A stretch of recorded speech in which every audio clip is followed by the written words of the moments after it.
Oi, oi, gente! Sejam muito bem-vindos a este canal, que agora parece que entrou nos eixos, né? Tivemos vídeo há poucos dias e hoje já temos mais um. E se você chegou até aqui, é porque provavelmente você tem dúvidas em relação ao processo de construção da metodologia da sua pesquisa. E aí, o nosso foco aqui será voltado principalmente para a monografia. Mas algumas informações que eu trago aqui também cabem perfeitamente em um relatório de pesquisa, cabem perfeitamente na seção de metodologia de um artigo que você pode estar produzindo neste momento, porque são orientações gerais, é um conhecimento geral básico em relação a essa etapa do processo de construção da sua pesquisa. Por quê? A metodologia é o caminho que você percorreu, são aqueles procedimentos que foram utilizados para que você pudesse chegar até os resultados que você apresentou durante o seu trabalho. Eu sempre gosto de comparar com uma receita de bolo. Na receita de bolo, a gente tem lá os ingredientes e o passo a passo para poder chegar, né, ao seu produto final, que no caso é aquele bolo delicioso, para encher sua barriguinha, para compartilhar com os amigos, numa tarde aí de conversa, numa noite, numa manhã, enfim. A metodologia tem esse mesmo princípio. Você vai contar como você fez ou desenvolveu o seu trabalho. Para isso, é preciso que alguns elementos estejam inseridos dentro da metodologia. Primeiro, a classificação da sua pesquisa. Existem diferentes tipos de pesquisa e esses diferentes tipos de pesquisa, eles se referem a diferentes tipos de objetivos. Então, a primeira coisa que você deve ter bem definido no seu trabalho são os seus objetivos e o seu problema de pesquisa, porque eles vão te dar a indicação necessária do caminho que você precisa percorrer para poder alcançá-los. Por exemplo, eu coloco lá no meu projeto que eu quero caracterizar as práticas alfabetizadoras dos professores no primeiro ano do ensino fundamental. Isso é só um exemplo.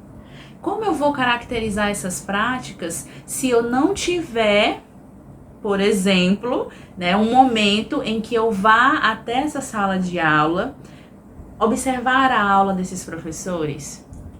Então, possivelmente, uma observação participante seja interessante para minha pesquisa naquele momento. Quanto à natureza, uma pesquisa pode ser classificada como básica ou aplicada. Então, a pesquisa básica é aquela que visa um conhecimento sobre uma determinada temática. Já a aplicada é aquela pesquisa que ela vai buscar resolver uma determinada situação, um determinado problema pontual que ela vai se debruçar sobre. Então, ela é aplicada especificamente àquela situação que te gerou um problema e que você vai buscar resolver por meio da pesquisa. Então, quanto à natureza, a pesquisa pode ser básica ou aplicada. Já quanto à abordagem, eu já vi muitos trabalhos de conclusão de curso trazendo quanto à abordagem, quanto à natureza, esta pesquisa é qualitativa. Quanto à natureza, não. Quanto à abordagem, que é a forma pela qual você vai abordar aquele seu problema.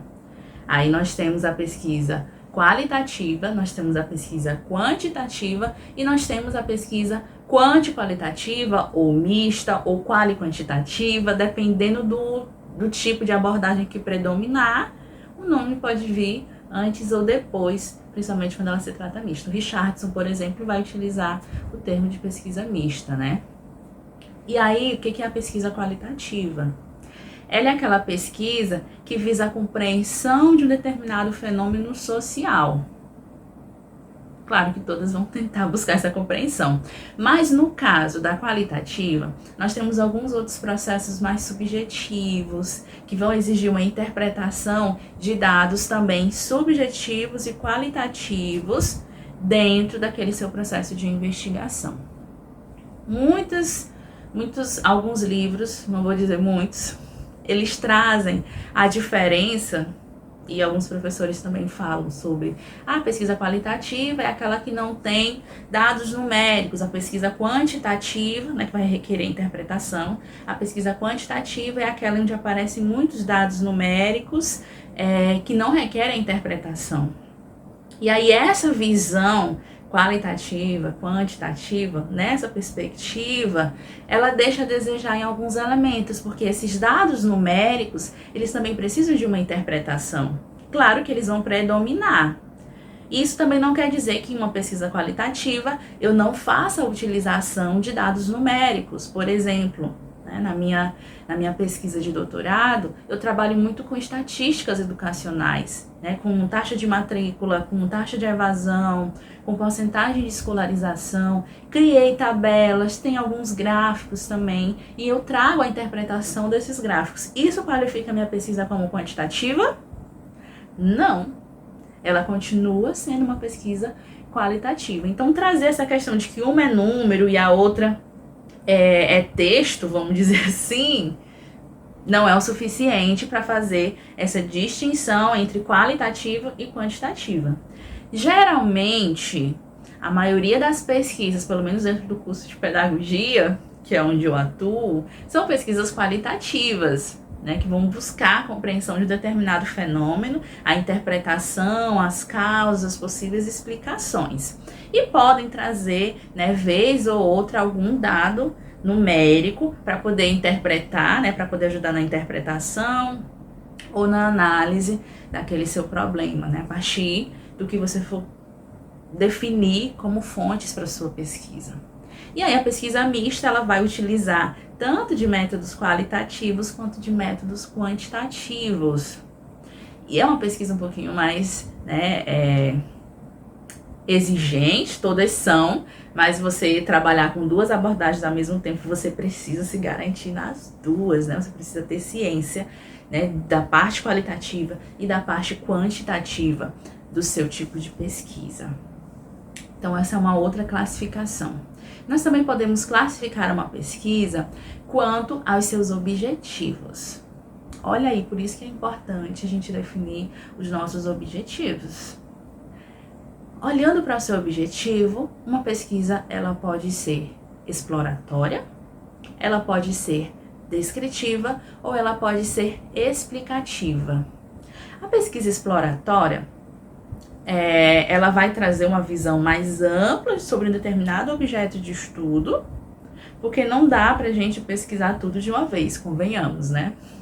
É impossível. Então, é preciso fazer escolhas dentro do seu processo de pesquisa, né? Escolhas de campo de estudo, escolhas de participantes, escolhas de métodos de análise de dados. Então, tudo isso dentro da sua pesquisa vai ser um eterno escolher e justificar a sua escolha. Tenha sempre isso em mente, você precisa fazer escolhas para o seu trabalho, porque infelizmente não dá para a gente pesquisar tudo. Então, nós precisamos definir um objeto, né, um campo ali, uma amostra, para poder trabalhar em cima delas e gerar alguns resultados, algumas inferências a partir daí. Então, exploratória. A descritiva, ela vai buscar descrever. Os nomes já são autossugestivos, né? A pesquisa descritiva vai buscar essa descrição de determinado fenômeno a ser estudado. E a explicativa vai buscar explicar as causas. Olha só, uma vai buscar descrever, a outra vai buscar encontrar as causas de um determinado fenômeno, né? As razões pelas quais determinado fenômeno acontece. Por exemplo, estou pesquisando a evasão escolar e eu quero identificar os fatores que influenciam a evasão escolar dos alunos nas séries finais dos anos iniciais do ensino fundamental. Seria ali o 4º e o 5º ano. Então, eu vou buscar explicar as causas disso. O que ocasiona a evasão escolar dentro dessas duas séries, né? Dentro dali daquele meu universo a ser investigado de escolas. Essa é uma pesquisa explicativa. Também posso classificar uma pesquisa quanto aos procedimentos. E aí isso vai variar muito de autor para autor, né? Estou trazendo aqui um que eu sempre trabalho, que vai trazer essa distinção, essa classificação para a gente. E aí eu vou classificar quanto aos meus procedimentos. Aí já existe muitas possibilidades de tipos de pesquisa, porque a pesquisa pode ser documental, ela pode ser de campo, ela pode ser estudo de caso, ela pode ser experimental, dependendo do procedimento que você vai utilizar para coletar os seus dados. Ah, professora, mas a minha pesquisa, eu pesquisei livros, mas eu fui visitar uma escola, trabalhei também numa escola, entrevistei professores, fiz observação. E aí, minha pesquisa é o quê? Bibliográfica ou de campo? Nesse sentido, você precisa colocar aquilo que vai predominar no seu trabalho. Então, o teor do seu trabalho é de uma pesquisa de campo, não é uma pesquisa bibliográfica. Porque a pesquisa bibliográfica, ela vai se referir ali à questão de documentos, né? Livros, artigos, teses, dissertações. Posso fazer um vídeo, e vou fazer, na verdade, um vídeo falando sobre a pesquisa bibliográfica, porque existem diferentes tipos de pesquisa bibliográfica. Dentro, né, dessas classificações existem ainda outras classificações, então é muito importante que vocês façam leituras sobre metodologia de pesquisa antes de fazer essa definição, né, da metodologia que você vai utilizar no seu trabalho. E é muito importante também, né, o apoio do seu orientador, de te dar ali, né, alguns direcionamentos em relação à escolha dos caminhos que você vai percorrer para construir a sua metodologia. Partindo disso, né, desse momento de classificação, e cada uma dessas pesquisas, elas têm definições e características, algumas têm inclusive protocolos a serem seguidos, que você precisa estar atento para desenvolver a sua pesquisa. E precisa colocar lá no seu texto também essas fases, essas etapas. Por quê? Isso vai fazer com que qualquer pessoa que pegue o seu trabalho e que replique, porque tem essa questão da pesquisa científica, nessa possibilidade de ser replicado. Então, se eu seguir aqueles mesmos passos que você deixou na sua metodologia, eu chegarei aos seus mesmos resultados. E isso vai fazer com que a sua pesquisa ela se torne válida. Então vejam como é muito importante essa etapa.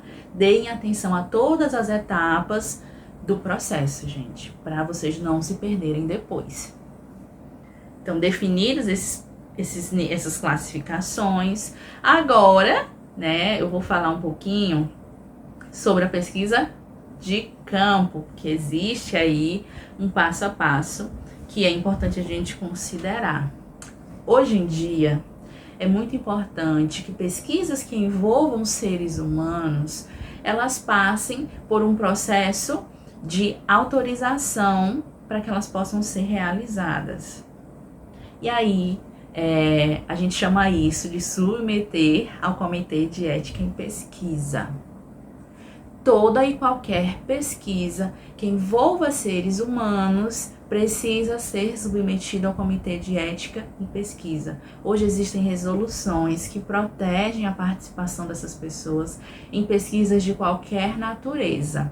Há alguns anos nós tínhamos um comitê que era muito voltado nas pesquisas de saúde, porque são pesquisas que envolvem ali utilização de medicamentos, realização de alguns procedimentos, mas desde 2016 nós temos uma resolução específica para a área de ciências sociais e humanas, que é a resolução 510/2016, que também vai regulamentar essas pesquisas desenvolvidas com seres humanos e que não são ali da área da saúde, né? Está sendo desenvolvida pela área das ciências sociais, ciências humanas e por aí vai.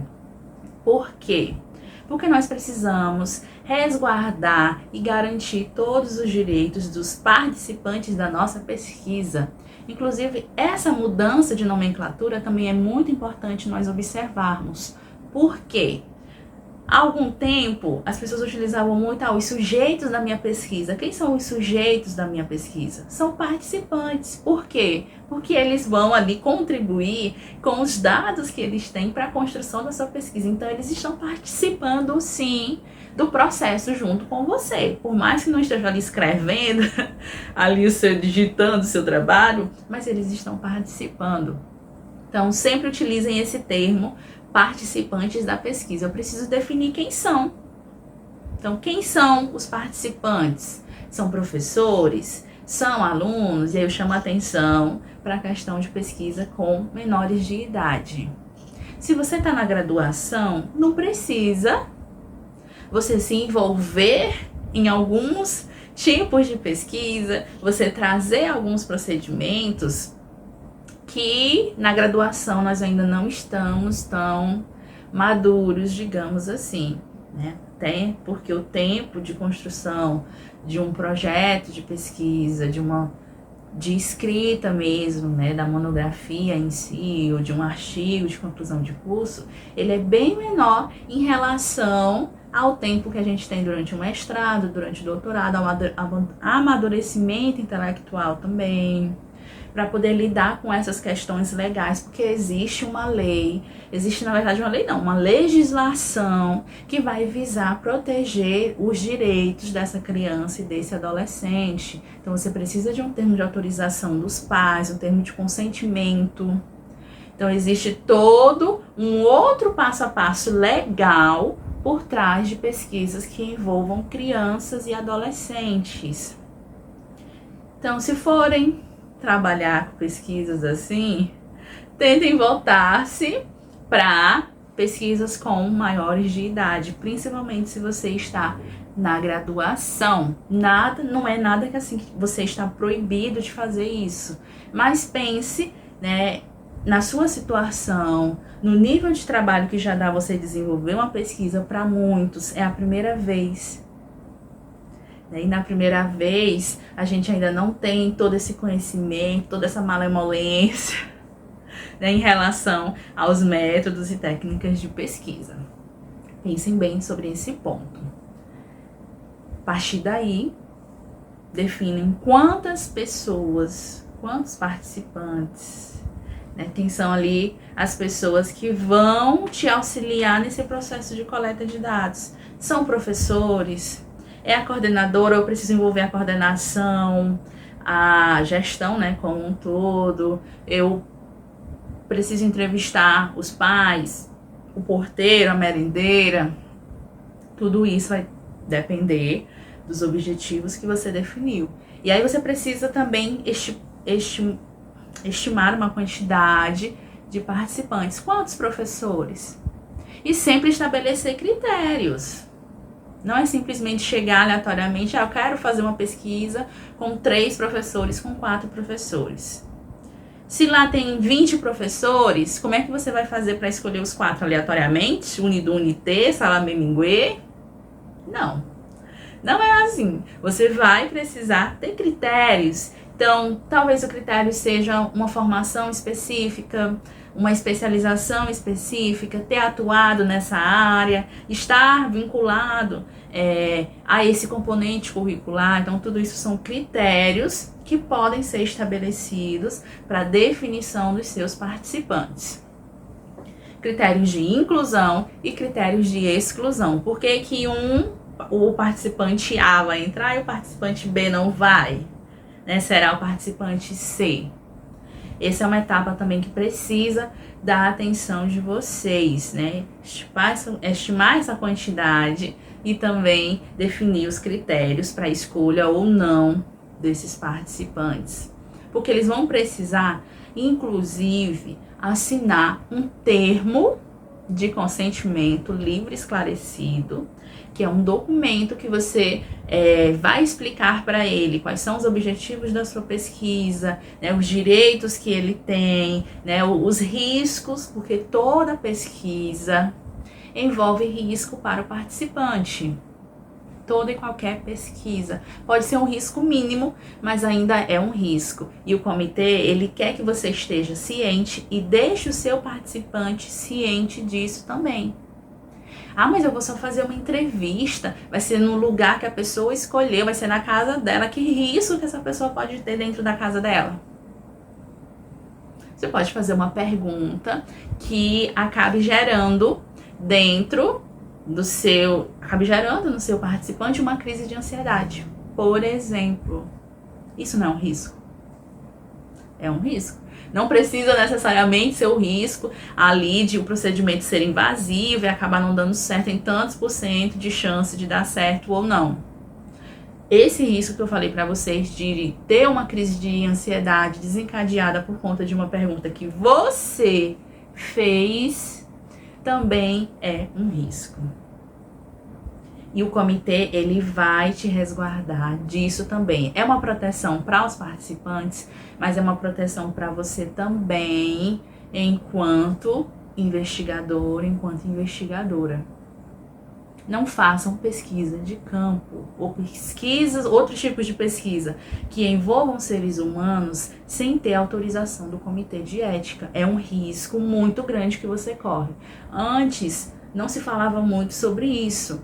E muitos alunos iam desenvolver pesquisas sem autorização do comitê de ética, sem assinatura de termos de consentimento livre e esclarecido, sem autorizações institucionais. E isso já gerou, inclusive, perca de título. Aí você vai desenvolver um trabalho. Para além disso, né? A perca de título, processos também. Porque, digamos que você fez a pesquisa em uma escola e a diretora viu. E ela não autorizou aquela pesquisa, não autorizou que você utilizasse aquela declaração sobre a escola. E ela não gostou. Ou, digamos que um professor fez uma declaração que os superiores deles não gostaram. E ele acabou sendo perseguido por conta de uma resposta que deu para sua pesquisa. Isso faz com que vocês também precisem entender que muitas vezes a gente chega nas instituições para pedir para responder uma entrevista, né, participar de uma entrevista, ou responder um questionário, e as pessoas não querem participar. Em virtude disso, deem a segurança necessária para que esse participante se sinta à vontade de contribuir com a sua pesquisa. Ele não é obrigado. E lá no termo de consentimento nós deixamos isso muito claro, né, de que ele pode vir a desistir de participar da pesquisa a qualquer momento. Qualquer momento ele pode te ligar e dizer, olha, eu não quero mais participar da pesquisa. Aí você, poxa, mas eu já estou terminando, não sei o quê. A pessoa disse que não quer, você vai retirar todas as informações que ela te forneceu da sua pesquisa. Então sejam éticos nessa perspectiva, sejam respeitosos, porque muitas vezes as pesquisas são feitas, você viu ali o participante uma vez, nunca mais você deu notícias para ele, não deu um retorno da sua pesquisa, e o comitê vai garantir isso também, né, de que você dê um retorno para os participantes, né, da pesquisa que você fez. É importante que vocês também, né, a pessoa ele participou da entrevista, você transcreveu, você volte o material transcrito para a pessoa ler, assinar e dizer, olha, realmente tudo isso que eu disse. Ou então ela vai dizer, olha, esse trecho aqui eu não gostaria que você colocasse no seu trabalho. Esse aqui você pode.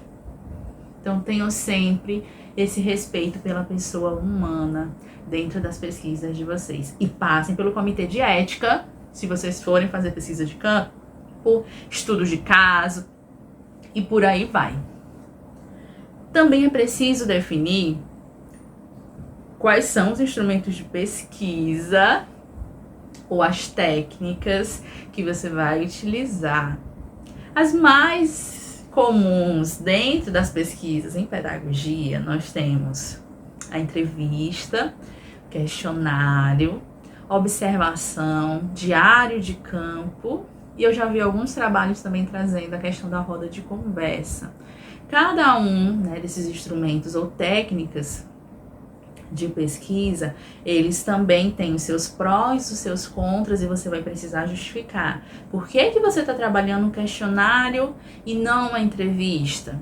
Cuidado também para não quererem fazer uma salada sem precisar, né? Às vezes, alguns alunos colocam assim, que querem fazer questionário e entrevista, sendo que só um deles já dá conta.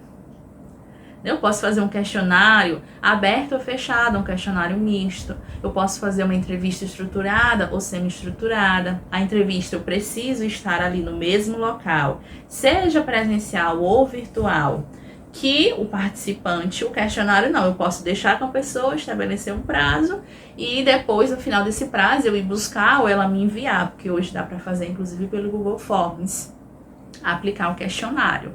Aí você tem a possibilidade de enviar para mais pessoas, porque muitas vezes questionários enviados eles não voltam.